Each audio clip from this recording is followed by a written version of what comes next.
Welcome back in, everybody, to Birds 365 here on JAKIB Sports. It's a Thursday edition, June 19th, as we get closer and closer to the NFL season, probably somewhere around 78, 80 days. I'll give you guys that number in just a second. Still plenty to talk about here. We appreciate everybody for being here. Hit the like button. I'm your host, Zander Krause. That's my co-host, John McMullen. Make sure you follow him on X at JF McMullen and follow me on all the platforms at Zander Krause. Appreciate all of you guys. Johnny Mac, I want to talk a little Howie Roseman and a little bit of cap room, all right, because the Eagles have been crushing it and dominating this area of the NFL, but there is now threats to the way that they do business because they are using it and exploiting it and taking advantage of it, and I think just doing good business at a much greater extent than any other team in the NFL. What's your thoughts on what's going on with the cap and how this might impact the Eagles moving forward? Well, ultimately, I believe it will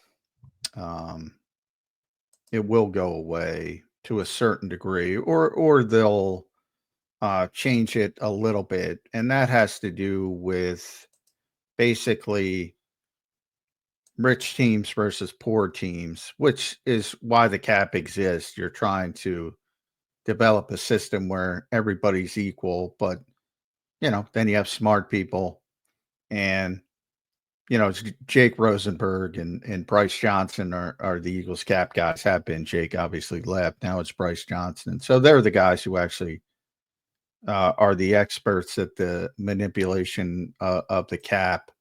But the issue is more with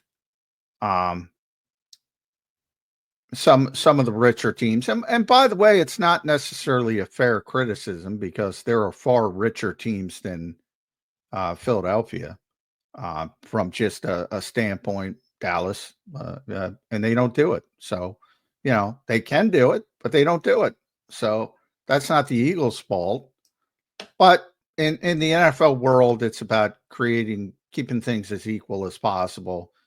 And it's a very reactive league, and this is something they didn't envision happening, and it's happened. And I remember Jason Fitzgerald from Over the Cap pointed out that they give you an example of how things have exploded and what the NFL is concerned about. In 2013, 8 teams used voidable years in contracts, only 8 of the 32 teams, and there was about $40 million mixed up in dead money in those voidable year contracts. That's it. Fast forward to this year, 26 of the 32 teams use them, and the dead money is over 2.2 billion. B with a B. Billion. And but the Eagles account for almost 25% of that, don't they? Yeah, 20%? They're about 400, I think, 400 and something, and they're number one. But there are 26 teams that use them, and they're about, I think, 50% ahead of number 2. So they definitely use it more than anybody else. Do you have the name of the teams that don't use them? 26, you said, 32. I do not have it in front of me. I can ask Jason, but that's fine. Yeah. I just was wondering if there's a clear disparity in how good their rosters are compared to the others. There probably is, and I will try to find out. But yeah. So from the Eagles' standpoint, it's the reason why they're able to get so many big name players under contract. But again, as we talked about early in the show, you also have to hit on your evaluation, because if you're paying a bunch of guys top of the market money at their particular position and they turn into flops, well, you're in trouble. And that's what the Eagles, I think the part of it that people like, they think it's a trick that you can just do this and keep doing it. You can't keep doing it. This is the exact season. As I said, we're in the eye of the hurricane right now. They're not spending money this off season. In case you haven't noticed, 12 free agent contracts. Azeez Ojulari got the most at $3 million. They are not spending money in this off season. I hope people recognize that, right? People recognize that, don't they?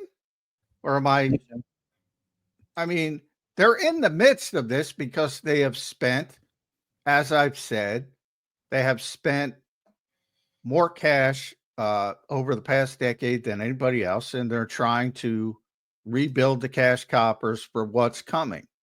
And that's why they're approaching this off season, because next off season you got a massive contract coming for Jalen Carter, and perhaps a contract extension, and perhaps even Nolan Smith. So, and who knows, maybe even Kelly Ringo. So since we're bringing up Ringo, if he hits and starts playing at a high level. So the big money contracts with the young players are coming, and you have to prepare for that. It's more than just 1 year. But that's why the Eagles are approaching this offseason the way they have been. And it's about much more about cash than cap space, which I think people misunderstand quite a bit. How far out are we, John, from this being a big impact on the Eagles? Well, that's collective bargaining. That's another thing. I think, I had one guy when we were talking about this before, they'll never get 24 or 32 teams to agree. It's not a rule change. This will be a collective bargaining change. This will be like changing the first round picks and their salary scale like they did. And right. This is collective bargaining. This is not. But what's the advantage in this for the players? There is no advantage because it means lesser salaries. That's the advantage. So why would the players want to do this? They won't. And the NFL and the union will fight against it. However, the union has a history of not winning many of these battles, and the battles they do win are generally about quality of living issues. I will say, not financial issues. So the thought is the league wants to tamper down on voidable years because they didn't expect people would take advantage of this loophole to the degree that they have, and B, it's gotten overwhelming from a financial perspective, and it's the history of business that goes far beyond the NFL. You have management trying to limit salaries, and you have employees trying to increase salaries. That's basically, and voidable years has certainly been good for the players. No question about it. We'll see what ends up happening. You're saying, though, the more players will win if it's about, hey, we want less practices in the summer or something like that. They'll win that, but they don't win when it comes to the checkbooks. The billionaires win. That doesn't surprise me, J-Mac. It has been the history. Now, baseball, it's different, but they have not proven to be that strong. And do you really want an issue where they're shutting down the sport? Because one of the reasons baseball is no longer the number one sport in America is because of all the strikes over the years. Well, all the strikes over the years has done wonders for the players and their salaries and their power, but they had to shut down the sport to get there. Yes. And the NFL's had strikes, but not recently, but they've had strikes, but not near to the degree of baseball.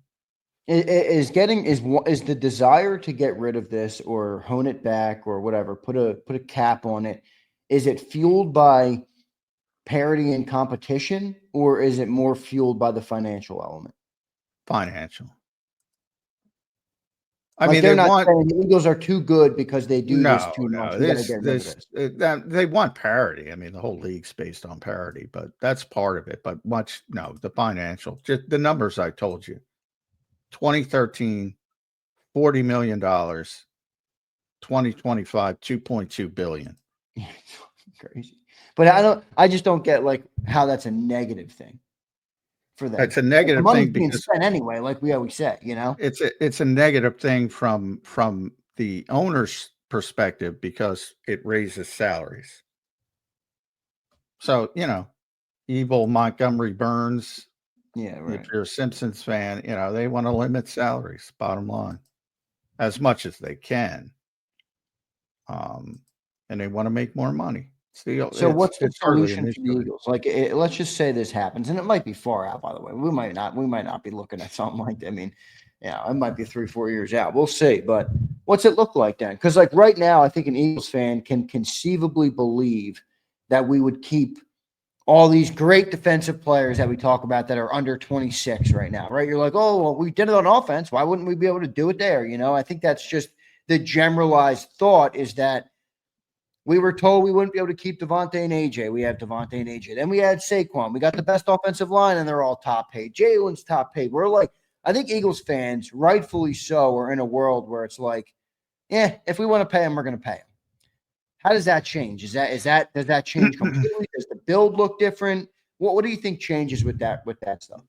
To be determined, because I mean, that's like asking me to predict in 2013 that the Eagles would do this with voidable years. Like, nobody knew they were going to do this. Right, that's why that's why a loophole is a loophole, because it's a loophole. So that's why Jake Rosenberg deserves all the credit I've given him over the years. That's the reason. We should try and get him on, John Jake. I don't know if he would, but we should try.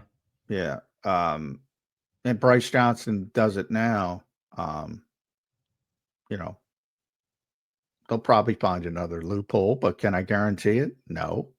Bryce Johnson as good as Jake Rosenberg? I mean, I'm not an accountant, but I mean, to me, Jake did it first, so I give Jake the credit. But maybe he's Jake better. Is the Vic Fangio of cap manipulation, baby. Yeah, you can make that argument. Yeah, he did a phenomenal job. Like, yeah, I think because Howie gets all the credit, and Howie's in charge. I mean, but yeah, he's not the guy doing the contracts. People think that, which I think they do. No, I think they do. I think you're right. I think people do think that. Yeah. But yeah, Howie gives them credit. Howie brings them up quite a bit. But yeah, I think people just think he does all that, and no, he's in charge and delegates. So Bryce is in charge of contracts now, but yeah, I it's been a very effective method for them. But voidable years in general is basically, it's basically dummy years. It's accounting. It's dummy years to better handle your cap situation in the immediacy. So, if you sign somebody for 10 million, to make it simple, for 10 million over 5 years, you can spread that out over the 5 years, and it's 2 million on the cap per year. Well, plus if you sign somebody to a 4-year contract, you can stick on 4 voidable years, dummy years on the back of it, so you can even spread it out more. And that enables you to fit more good players in the immediacy of it, but you also have a bunch of dead money. Now that money's already gone, to your point, but it's got to be accounted for still down the road. Right. So you have less cap space. Now the Eagles have understood, and everybody else is. It's not like they're the only ones that said, "Hey, the cap keeps going up." Everybody knows it's going to keep going up because the TV deals are in place. They know ballpark estimate where it's going to be next year, the year after, and they know it's going to keep increasing. So the cap gets bigger and bigger and bigger, and their belief is they'll be able to handle the hits. But again, it comes down to evaluation. If you miss on these players you're paying big money to, it will affect you. But they have a great batting average to the point of the players that they're paying really big money to. Great batting average. So what would be the change? They would get rid of void years overall. They would lessen it from how much you can do. Like if it's unlimited right now, they would put, you can only have up to 2 voidable years in any contract. And then it would, like, what's the change? Because they might limit, they might, what the threat is though to the Eagles. Like what is it that they have to get all the contracts in a less amount of void years, so it's clumped up a little bit more, it's harder to maneuver? Like what do you see with that?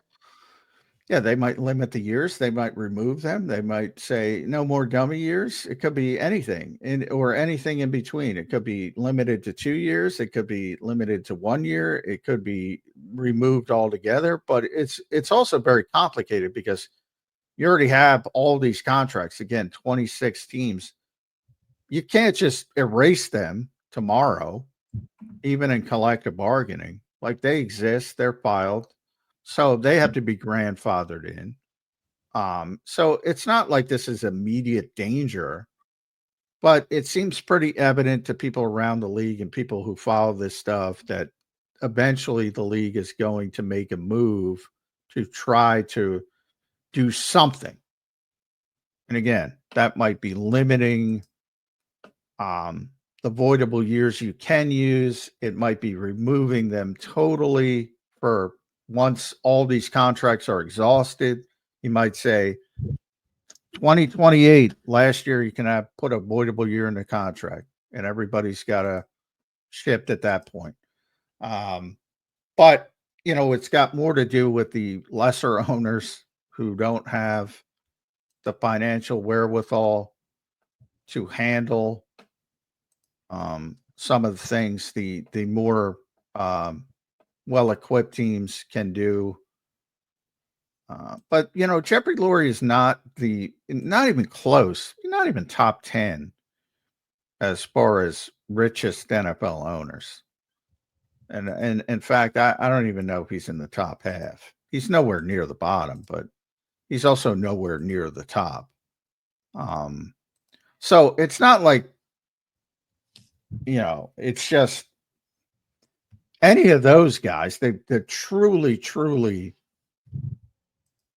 rich guys. They're all rich, but there's Right. there's levels of wealth. And the Denver is the Walmart fortune, and I mean, there are off the chart rich people. Jerry Jones is in that category. Stan Kroenke's in that category. David Tepper's in that category. He's got the worst team in the NFL, or has. So it's not just being rich, but it's more about the Mike Browns of the world and the Mark Davis of the world who don't have a lot of money compared to the people that do have a lot of money. Well, I'd almost blame them less than you blame a guy like Stan or David Tepper, like you just said. I mean, they have the ability to do it. Mike Brown and the Raiders owner, whatever is out there, Mark Davis. They don't have the ability to do. I don't think it's because they don't want to. I think it's because they don't have the cash. Well, they don't. A lot, and it's another thing. When you sign a player to these big contracts, you have to have the guaranteed money in escrow. It doesn't matter when the signing bonus is. Like, a lot of it is, deferred a year or two down the road, and it just populates into the contract. But everything that you guaranteed has to be in escrow when you sign the contract. And there are teams that cannot do that. So that, and I know people get bored with the business part of it, but that is real. Like, you talk about Cincinnati, and for all the talk about how cheap Cincinnati has been, and they have been compared to most teams, but they paid Joe Burrow, they paid Jamar Chase, they paid T. Higgins, but they got to get all their ducks in a row before they can do that. Like, they have to plan for months to do that.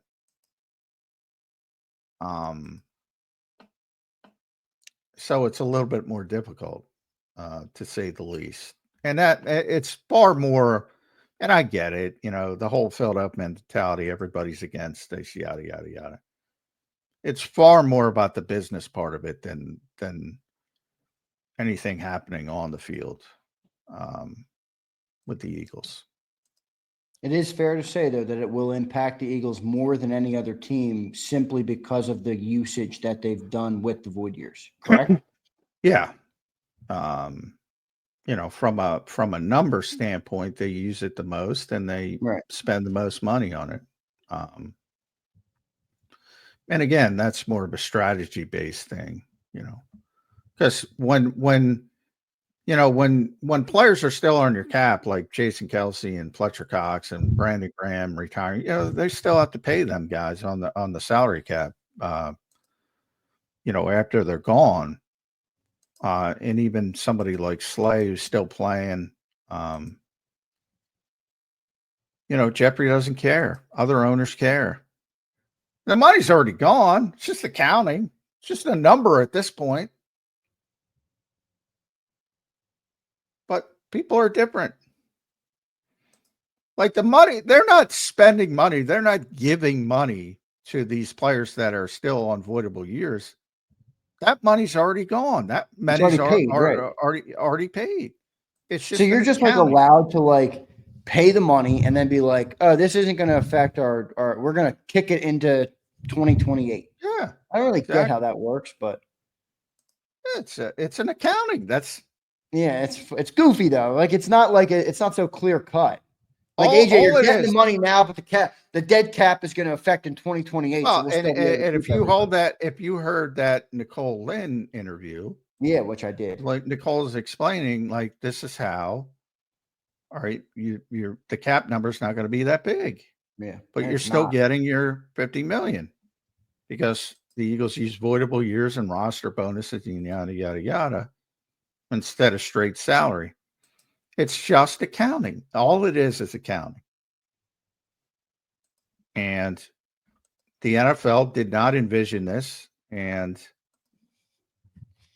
again, Jake probably deserves the most. They're cooking the books, Z. Well, yeah, everybody cooks the books in business. This is part of business, unfortunately. Or is it unfortunate? I don't even know if it is. It's just part of it. No, but just the reality. You do have less cap space, so that's the negative part of it. You have a certain amount of money to spend each year under the cap. And the more dead money you have, the less real money you have to spend. But so that's really is the best owner in football. Oh yeah. Well, I've been saying that for a while. Might be the best owner. But it's not like it's John McMullen saying it, not an Eagles fan. Like he's actually the best, objectively speaking, probably the best owner in football with the way he handles his team. Yeah, I think the assumption is everybody wants to win. Not everybody. In fact, I would say I never assume. Anytime there's money involved, not I would say there are far more NFL owners that are happy with just the valuation going up than winning. And Jeffrey's not one of them. So that's half the battle. Well, technically, they make the same money whether they win 8 games or 14, don't they? I mean, maybe slightly different based on merch. I mean, a little bit more. But everything's a drop in a bucket. I think that's compared to the merchandising. The TV rights are everything in professional sports. Now, like I do think this though. Are the Eagles a more valuable franchise because of their Super Bowl win? They might not have made that much more money in 2024, but they obviously went up in value, right? They've become more of a entity. Well, you know what valuations are Forbes valuations and everybody else are worth. They're not worth the paper they're printed on. The Lakers just got sold for $10 billion. Like one thing that Forbes can't seem to figure out is brand means more than anything else. That's why the Cowboys will always be more valuable than the Eagles or anybody else. Yankees, Lakers. Yeah, like even the Patriots, right? 6 wins. They're not more valuable than the Cowboys. Washington for all those years. And ultimately, valuations don't mean shit if nobody's willing to buy it for that. In the case of the Lakers, I don't know what their valuation was, but it wasn't $10 billion. Who bought them? The guy who owns the Dodgers, and he was a minority owner of the Lakers. Guy owns the Dodgers and the Lakers. Yeah. Well, Dodgers are another one. I should put in that category.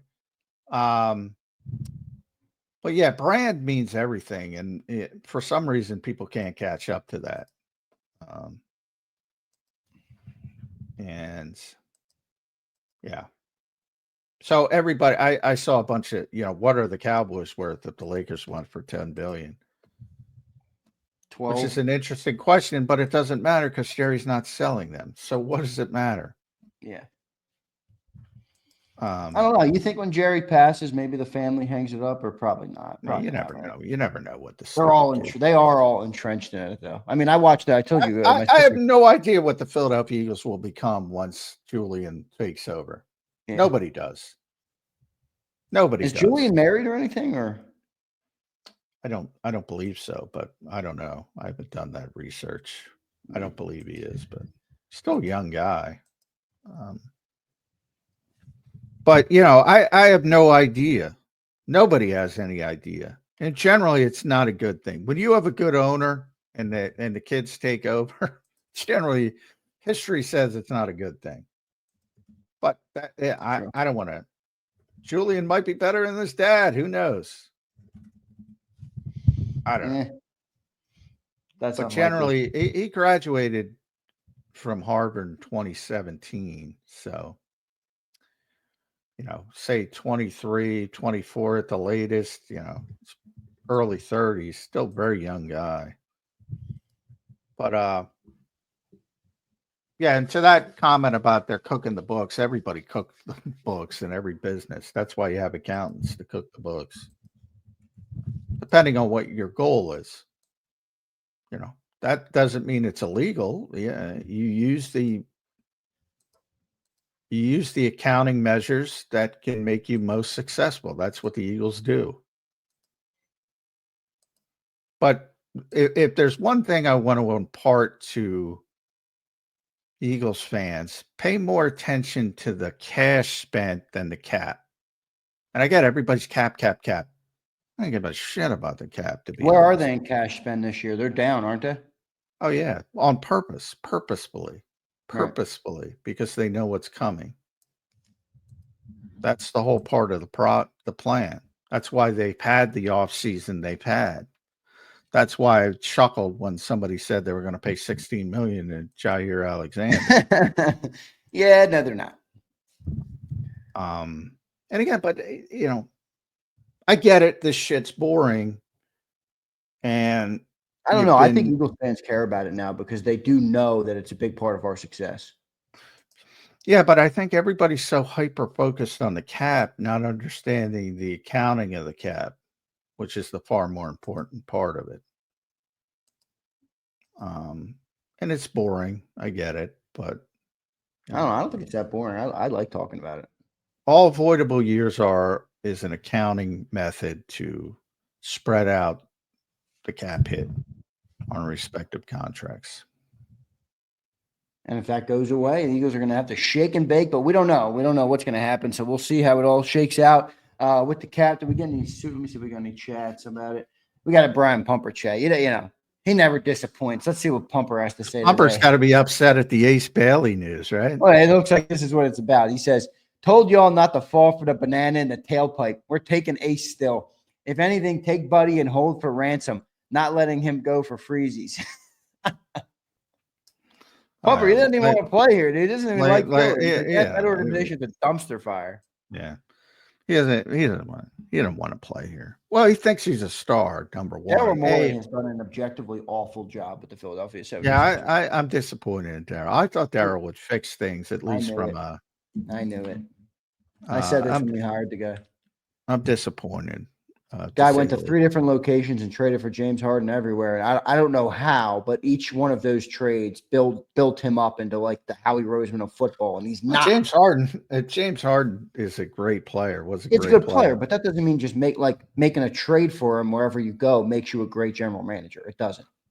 No, I agree with that. I think more, he definitely made a mistake. Hindsight, he could have had Halliburton. There's so many issues, but so many. When somebody doesn't want to play for you and somebody thinks they're a superstar at 18, get the hell out. Like I don't care how talented you think Ace Bailey is, Pump. He can't be the third guy. That's the whole thing. He's got to have the ball in his hand, supposedly. Like, who the fuck are you? Really? Ace Bailey. Go play somewhere else, Pumper. I don't know why Pumper likes him so much. Seems like the guy's a head case. Anybody who's making those kind of demands, and look, I'm no Joel Embiid fan, but or even Tyrese Maxey coming up late, or even Paul George at his age, and that was an abject disaster last season. But those are proven NBA players, and you're coming in saying, "I got to be the guy." It's like, come on, dude. It's it's hard to say, young kid, grow up, but grow up. I would say. Yeah, I agree. I agree with that. Good stuff, Brian Pump. Appreciate everybody here today. Good segment there on the cap and the avoidable years and where they might go. I hope, Slager, we got you the explanation you were looking for. I appreciate you with the segment, brother. Good stuff there. We'll take a commercial break, and then we'll close up the show. We got about 8 minutes when we get back from the break. So appreciate all of you guys. Hit the like button. We'll be right back on Birds 365 to wrap up a Thursday edition. Welcome to the Jet Setters and the High Rollers, to the Shot Takers and the Tastemakers. Welcome to the Viewfinders, the Thrill Seekers, and the Night Owls. Welcome to everything you could possibly want on one 5-mile island. Welcome to the Wildwoods. Book your stay today. The following is a real testimonial from the father of a young injured victim. I didn't think she was going to make it. Major Perry's daughter was the victim of a horrific accident caused by someone else's negligence. If you don't find the right counselor, law firm that you're looking for, you will get lost in the wilderness. Badly injured? Call the Fritz and Bianculli Law Firm at 215-458-2222 and find out why they say, "We got this." In our hometown, we all look out for each other. We go the extra mile to lend a helping hand. Thank you. We step up to keep our communities going strong. And at Independence Blue Cross, we're here to keep you going strong. We've been deeply rooted in our communities for more than 85 years. And that connection to members has earned us our spot as the #1 health insurer in the region. So while you look out for your neighbors, know IBX is always looking out for you. Your financial future is on the line. Are you ready for what's next? At Leone & Company Wealth Management, we help young professionals, business owners, and pre-retirees navigate the complexities of building and protecting wealth. For young professionals, we'll help you grow your wealth, plan for your future, and make the most of your hard-earned dollars. For business owners, we provide strategies to protect your company, manage risks, and create a lasting legacy for both your business and personal wealth. For pre-retirees, we'll design a plan to secure your retirement, ensuring you can live comfortably and confidently in your next chapter. Whether you're just starting out, managing a thriving business, or preparing for retirement, we're here to help you take control of your financial future. The first consultation is on us. Get the advice you need without the cost. Let's make your financial vision a reality. Take the next step. Scan the QR code to schedule your free consultation today. And of course, go Birds.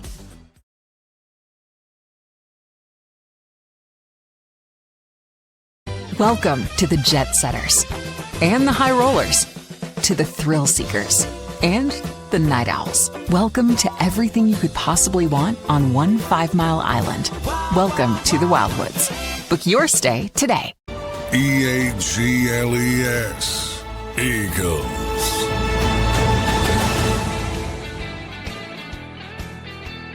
Welcome back in, everybody, to a Thursday edition of Birds 365 here on JAKIB Sports. I'm your host, Zander Krause. That's my co-host, Johnny Mack, John McMullen. Follow us on X at Zander Krause and at JF McMullen. If you can believe this, everybody, 77 days from now, we will be preparing for the Philadelphia Eagles to drop the banner and take on the Dallas Cowboys in week 1 of the NFL season. 77 days, J-Mac. That is like nothing, my man. Yeah, well, my age. I hear the in the voice, man. I hear it. It's something to me. I'll tell you that. The grind. I got to prepare for the grind at this stage. Is there anything you got to knock off the agenda like before the grind begins? Oh, tons of things. Tons of shit, right? Too much to count. Yeah. Yeah, from previews and just getting ready to stand out in the 100-degree heat. I'm glad it's getting hot early from the perspective of that. Don't mean that probably won't be quite as hot in July, but we'll see. Hopefully, and that's why they ship their practice in the morning to try to beat the heat. So we'll be shifting. Most likely, we don't have the schedule yet, but most likely we'll be shifting to night shows on the days of practices. What did we do last year? Did we do 6 to 8 p.m.? Yeah. So, because generally you're on the air with Cilio. Yeah, well, that's for sure. I work from, I have that show. So I'm not able to do it till 6, and then you're obviously down at the NovaCare. So we'll see how that all shakes out. But 77 days, man, until we're there. That's pretty crazy. I can't believe the season's already here. It feels like yesterday I was on a parade float down in Philly with the great people of JAKIB Nation and the great residents of the city of Philadelphia. So feels like yesterday, but it's coming quick, brother. It goes quick when you win the Super Bowl, when you play in the Super Bowl. And it has. I mentioned that yesterday, how behind I was for the draft this year, just from going to the Super Bowl. But good problem, but a problem, that quick reboot. Guys especially veteran guys. Saquon, I wouldn't call it heat, but some people were surprised by Saquon's comments. And it's just, as I mentioned, talked to Dallas earlier this week, some of the older guys, they can't just go 1,000,000 miles an hour.